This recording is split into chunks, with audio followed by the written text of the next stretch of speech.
You are Locked On Falcons Postcast, part of Locked On Sports Atlanta on the Locked On Podcast Network. Your team every day. Welcome, guys, to a Locked On Falcons postcast with myself, Aaron Freeman of Locked On Falcons, joined by Jarvis Davis of Locked On Sports Atlanta. No Tanitra Batiste for us here. She is disgusted with this Atlanta football team, and we're going to talk about how disgusted we are with this Atlanta football team in their 44-38 loss in overtime to the Carolina Panthers to wrap up the season. We'll talk about how the defense sort of let the team down. We'll talk about the positive day for the offense and Michael Penix, and we'll talk with this being, the Sunday before the so-called Black Monday, are there going to be any front office or coaching changes for this Falcon team, giving these disappointing finish to this season? But before we get there, let's talk about what this episode is sponsored by. That is LinkedIn Jobs. They're going to help you find the qualified candidates that you want to talk to faster. Post your job for free at linkedin.com/LockedOnNFL. Terms and conditions apply. We appreciate every one of you that is an everydayer, that even despite the Falcons' disappointing finish to the season, you have showed up each and every day for this Locked On Falcons postcast here on Locked On Sports Atlanta. Jarvis, my friend, let's talk about this Falcons defense. Quite the letdown, I guess, considering how reasonably well they have played since the bye week. They've had their ups and downs during that time, and today seemed like a down. Is there any positive that you can come with this defense from this Sunday's loss to the Carolina Panthers? I think you're being positive by saying that they let the team down. They stunk. This defense stunk today. When you think about pre-bye, like how much I was talking about down in distance and how important it is, and how players have to know, regardless of the call, they have to understand where they are on the field, how much the offense needs, and they need to make sure they check themselves within whatever defense is being called. Like the epitome of my angst and anger and disdain for what Jimmy Lake did in this particular game was when I think it was second and goal, and second and goal. They had 8 yards to go, get in the end zone. Guess where Clark Phillips was lined up? He was lined up on the inside the 1 yard line on 2nd and 8. Goal to goal. And 2nd and 8. And they're playing man. He knows they're in man coverage. It didn't look like it, but it ended up being man coverage. So why are you playing man coverage and they need 8 yards to get into the end zone? And you're playing at that line. And then guess what? As soon as the ball snaps, your heels are on the goal line. So what are you going to do? You're basically taking yourself out of the play. You're beat before the snap. And we saw this continuously before they made those adjustments. And here's the thing. I saw some of this in the first half. And I was like, okay, it's obvious that Jimmy Lake has to make the adjustments in the second half. We won't see that happen again. Absolutely not. They continue to do it. And you're seeing guys just get wide open, blown coverages, guys were just, and when Bryce Young ran into the end zone, Clark Phillips just sitting there just looking at the man. I was just like, bro, what are you doing? Play football, dog. At some point, everybody want to talk about fire Raheem Morris, all that stuff. Yeah, okay, whatever. We can have a conversation about that, but I'm not going to take you seriously. But it all boils down to, no matter what the call is, you got to play football. And they just didn't do that, man. And that was an absolute abomination. I said last week that, yeah, man, this is the worst I've seen this team tackle. Oh, my gosh. They said, hold my beer, Jarvis. We got something for you on this Sunday. Yeah, it was very disappointing to see all of the issues that we have talked about ad nauseum this season with this Falcons defense. They didn't stop the run. I think Carolina ran for over 155 yards. Bryce Young was out here, being a mobile quarterback and all this stuff. That's been an issue for this team. You gave up some explosive plays. You weren't tackling well. You were playing soft coverage, especially in the second half when you needed to sort of tighten the screws and all those various things. And so it just felt like a massive regression for what has been progress from this defense over the last month of the season. Where was the pass rush, right? We went into this game expecting, Carolina's offensive line has given up like 14 sacks, the highest amount of sacks in the last 3 games in the NFL. And so with this pass rush basically averaging 4+ sacks a game over the last 4 or 5 weeks, this is going to be a 5-6 sack game. I'm sitting here writing stuff for the Falcoholic, the SB Nation website for the Atlanta Falcons, talking about, hey, Arnold Ebiketie with 6 sacks, he's got a chance to get double-digit sacks based off of how this pass rush could perform against this Panthers offense, and none of it happened. Just Carolina was able to. But hey, if you're a Carolina fan, if you're one of Bryce Young looks like the number 1 pick, so kudos to the Falcons for making Bryce Young look like he's definitely worth that draft pick at this point. Yeah, he's probably gonna be a Pro Bowl alternate after this game. They was like, "Hey, man, you doing anything, bro? That week between the Super Bowl, and the AFC NFC Championship games? Like, man, come on down to Orlando. We'll give you some work." But no, seriously though, man, I got an answer to your question as to what a pass rush was. A little play sheet right here. Here we go. A little play sheet. Okay. Trust the play sheet. They were dropping into coverage. That's what they were. Matthew Judon and Arnold Ebiketie were dropping into coverage. And you know what? I don't have a problem with you doing that from time to time. But when it comes to a point where the quarterback doesn't even see those guys as a threat when they drop into coverage, there was one particular play. I think it was a throw by Bryce Young to Coker. And it was just, Arnold Ebiketie was just standing there. He's just guarding grass. He's not feeling if anyone is behind him. He's not getting into a drop and get at least make a threat as to what what's coming behind you or what's behind you.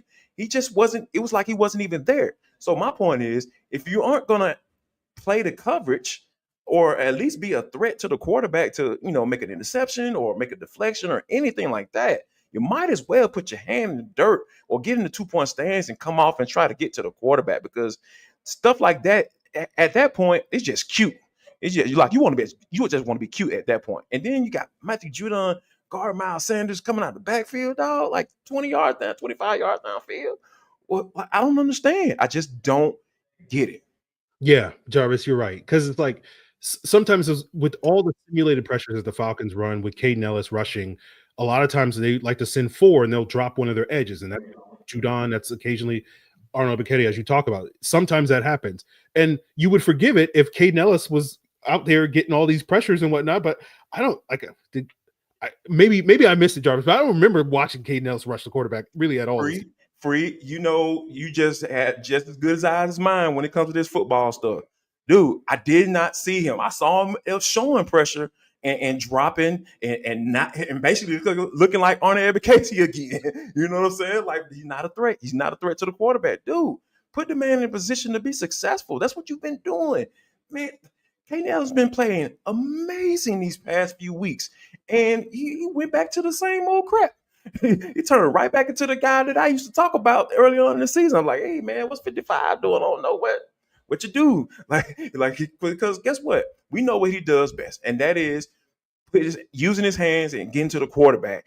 Because a lot of times it's a mismatch. If it's a running back stepping up in there and he's able to take advantage of some guards with his quickness and his hands and stuff like that. So if you're not putting him in position to be able to do that, like, I just don't understand what you're doing as a play caller. Yeah. Like, Jimmy.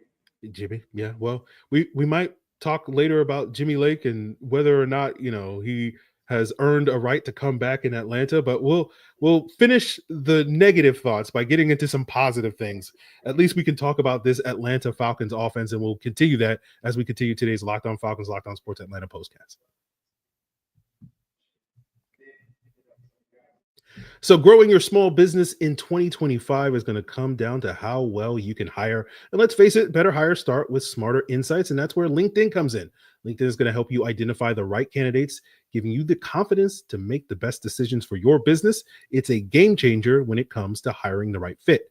LinkedIn will connect you with the best candidates using data that you won't find anywhere else, from unique skills and interests to connections that you share. LinkedIn is going to help you find the right person for the job. In fact, 72% of small businesses say LinkedIn has helped them find quality candidates. Having access to insights like what skills and interests your candidates have helps you feel confident when you pull that trigger on the hire. Hire smarter this year and find the next great hire on LinkedIn.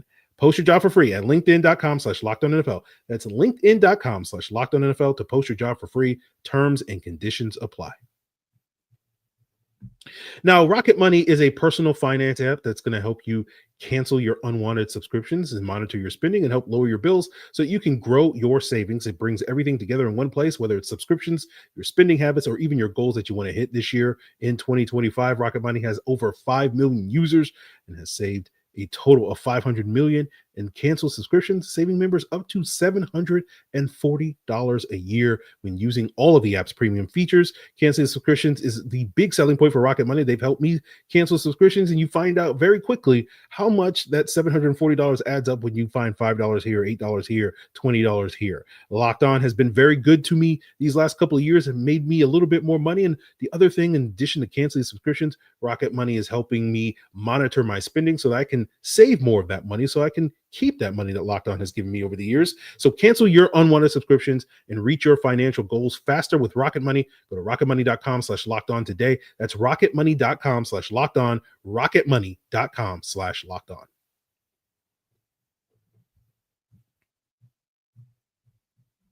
So, Jarvis, there are some positives to take away from today's performance. The offense looked very good. At the beginning of the game, I was a little frustrated, Jarvis, if I can admit. We talked about this heading into this game. Don't get cute, Zach Robinson. And I'm like, just run the football and you'll be fine. But it seemed like Michael Penix sort of settled in, especially once we got into the 4-minute drills, 2-minute drill at the end of the half, and then was basically lights out from that point on in this game, and resulted in 38 points for the Falcons. And so you had a big day from both Penix and Bijan Robinson. You also had a nice healthy day when Tyler Algier got some opportunities. Falcons ran for 227 yards, 3 rushing touchdowns. Michael Penix threw for 312 yards, 2 touchdowns, an interception. That interception on a bobble ball to Ray McLeod probably made a big difference in this game, with a 1-score game that the Carolina was able to score off of. Shout out to the defense for getting that stop. They didn't get that stop. But Jarvis, let's talk about the Falcons offense. Will I talk about defense the whole show? Would I continue to take shots about the defense when we talk about the offense? Probably, but let's talk about the offense. Yeah, man. It was a beautiful thing to watch, man. It's just like a tale of two different. It was almost like watching two different teams. Like when I was watching offense, I'm like, oh man, great, man, look at that throw. Oh, Michael Penix. Oh my God, that was an amazing throw.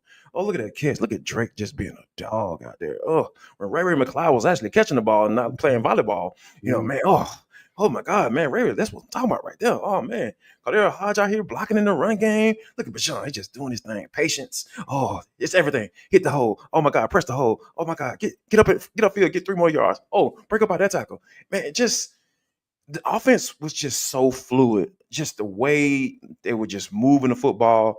And then, because, we've had plenty of conversations going into the games on Locked On Falcons on Thursdays when we preview the game of the week or whatever. So, and we always talk about like, okay, what's this team weakness? What is something that Zach Robinson can take advantage of? And there have been games where he hasn't taken advantage of it, and there have been games that he has. And this was damn sure one of them, because the way they were able to, combine and understand, like, okay, it's time to give Tyler Algier the rock when they had him in on that for that and most of that drive, in the third quarter. And you just like, man, they would just pound the rock, just turn around, give it to him, and the Panthers just couldn't do anything to stop it. Those are the type of things that you appreciate. Those are the type of things where we talked about on Atlanta Football Party. Who are you? What is your identity?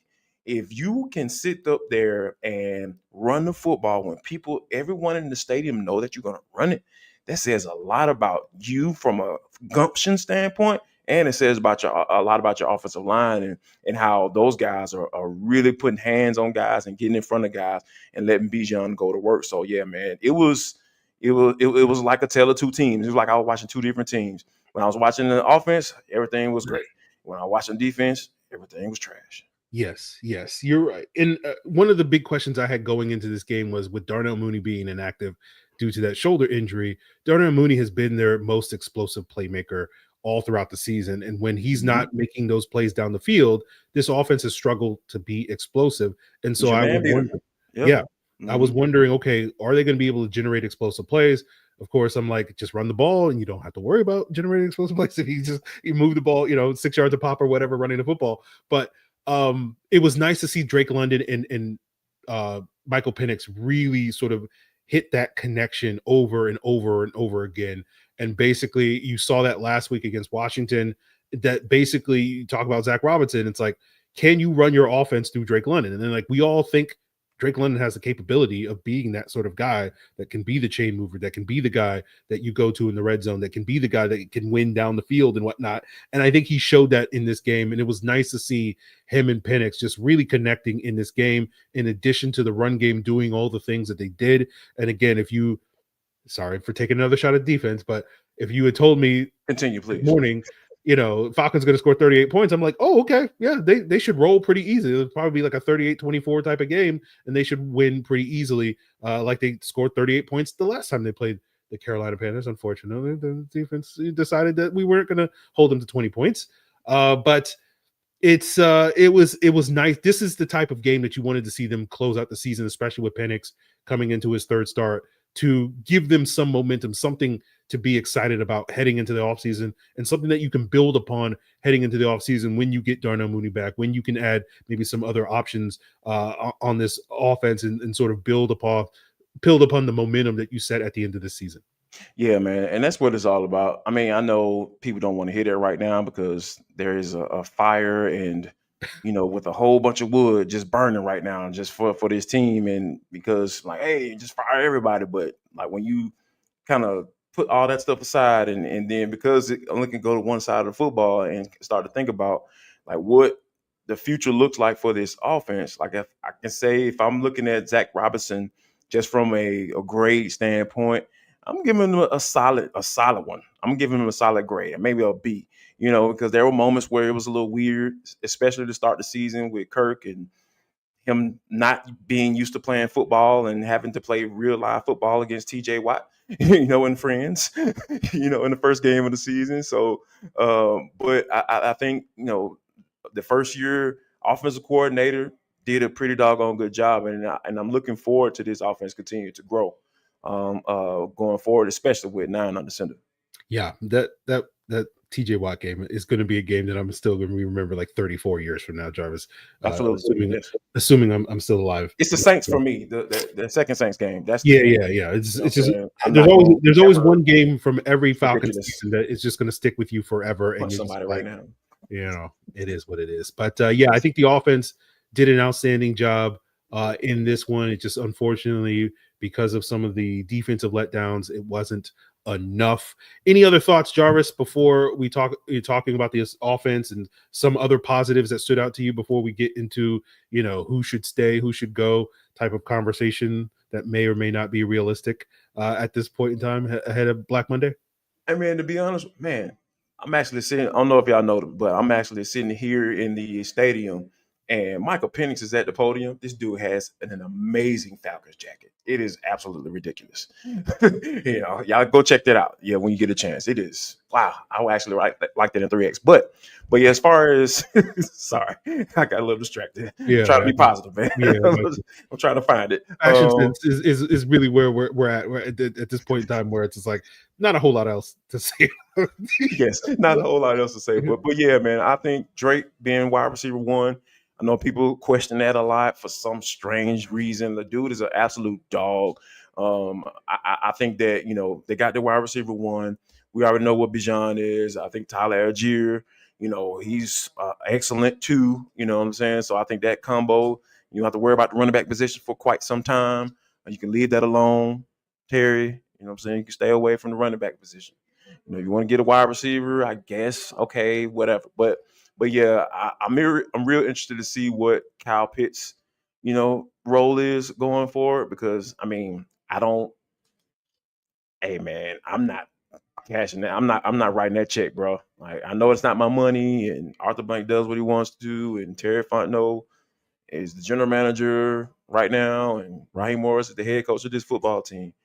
I just don't know if you even need to engage when they're talking about an extension at this point. Yeah, I would highly doubt that the Falcons talk about an extension with Kyle Pitts. I think you're more likely going to get them, either answering phone calls or making phone calls to sort of see if anybody else is interested in Kyle Pitts. I will pick up. Okay. Yeah. And so if you can recruit some mid-round level compensation, because you don't have much, that would be great. I think that ultimately is going to decide Kyle Pitts' fate. If those phone calls come in and people are offering something that the Falcons think is worthwhile, of course, the debate is always going to be what is actually worthwhile for what Kyle Pitts is bringing to the table. Just because, you get a 3rd round pick, I think that's probably most people would say that's worthwhile.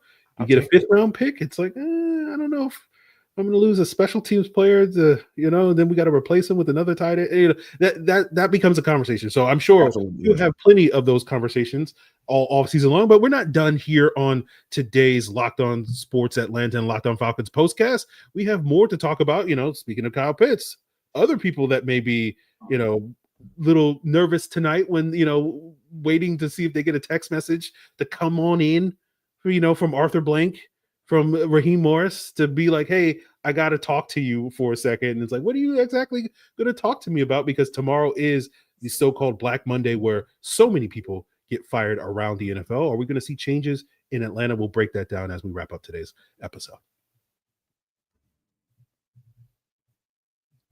So from big upsets to game-winning drives, the NFL playoffs is that much better with FanDuel. It's not just the NFL playoffs, it's the college football playoffs. Because right now, new customers can bet $5 and get $200 in bonus bets guaranteed. That's $200 in bonus bets, win or lose. And the FanDuel app is going to give you everything you need to place live bets, same-game parlays, and so much more.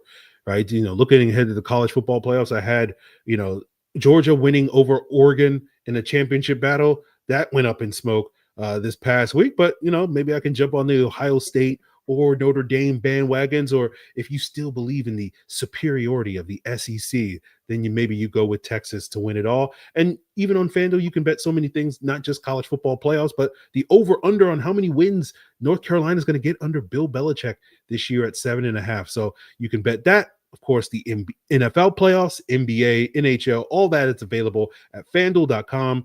And you can get started with $200 in bonus bets. That's FanDuel.com. Make this playoff season unforgettable with FanDuel, an official sportsbook partner of the NFL.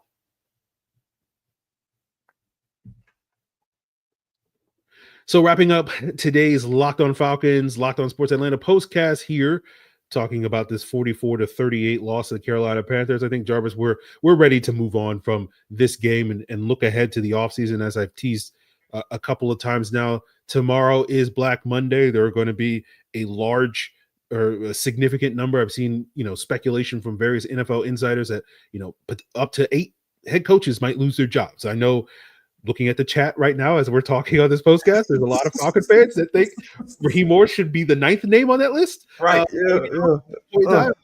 I think you and I both know that is not very likely, but talking about some other potential changes, whether we're talking about the front office with Terry Fontenot, whether we're talking about the coordinators. We were very critical of Jimmy Lake at this point in time.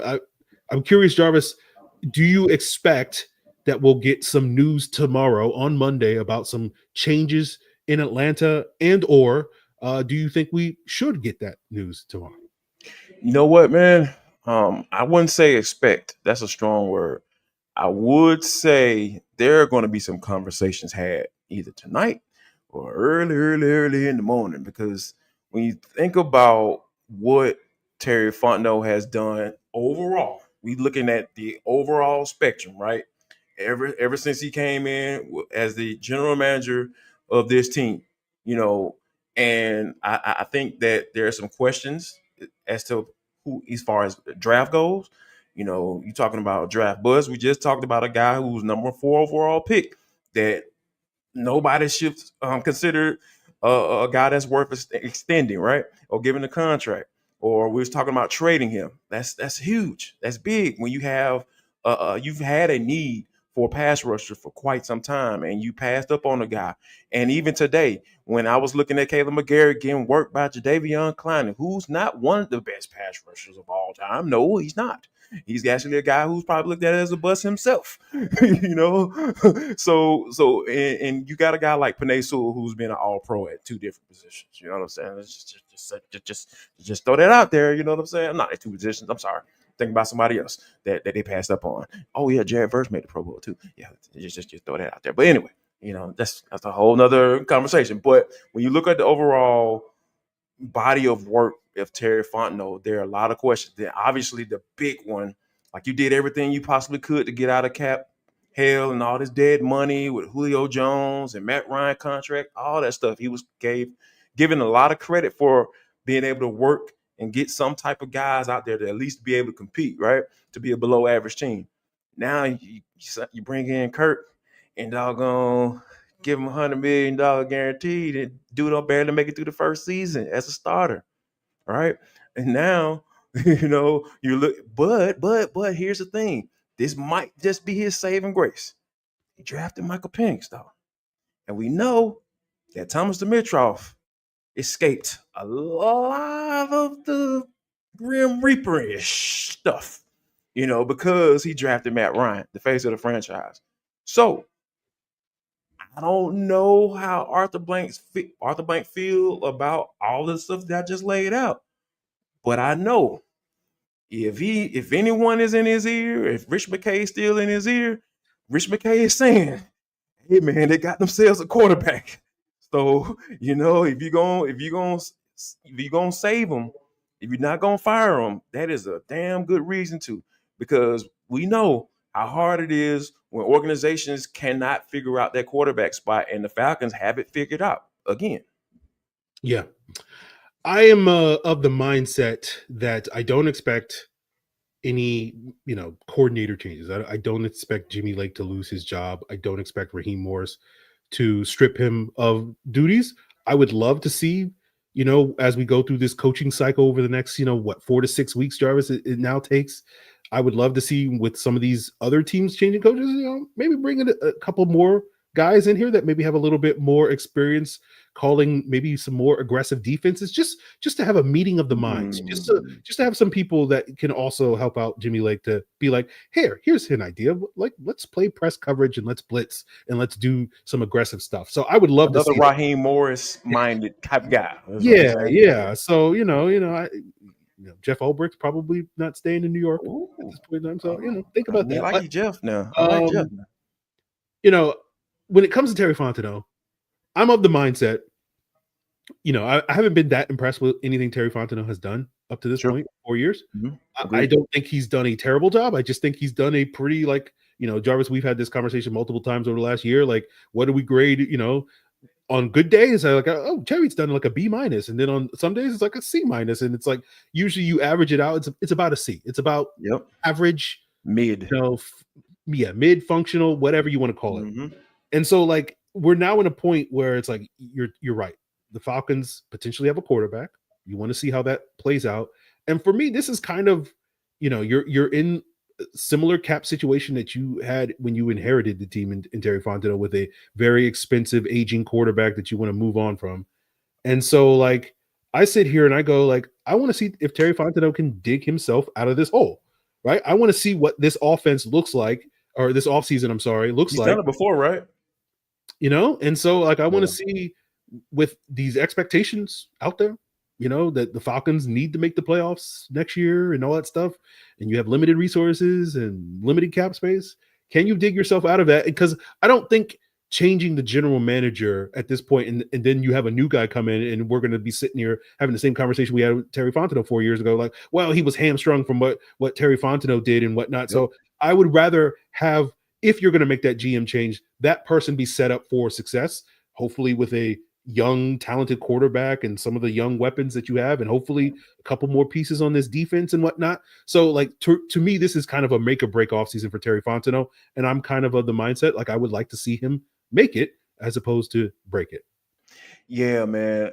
Gosh. Oh, but just thinking about, as you were talking, I was thinking about the records, right? 7-10, 7-10, 7-10, 8-9. The expectation coming into this season was playoffs a bust. That's why you got Kirk, because you wanted to speed up the process. Even if you were at least considering or would have been willing to draft a young quarterback and go that route, that, hey, whatever the mindset was, you'll have to make decisions that had some sense of urgency, and I go back to, I know people may get tired of me bringing this up. I always go back to when, Arthur Smith was fired, and all we saw was Arthur Blank and Rich McKay at that doggone press conference. And they tried to tell us, and I was sitting right there when they said, "Oh, he's up there handling stuff at Flowery Branch." Okay, y'all know if that man had 100% chance of being around, regardless of who y'all hired as the head coach of this team, he would have been at that doggone press conference, 1,000%. Because guess what? Thomas Dimitroff famously got asked why he was there when Mike Smith got fired. Right. So when you think about it from that standpoint, like Terry Fontenot has to be under fire. Like his feet have to be hot as all get out at this point. And I'll be interested to see, like you mentioned, him being given that one chance because of, we'll know for a fact that, hey, you got the quarterback for the future, right?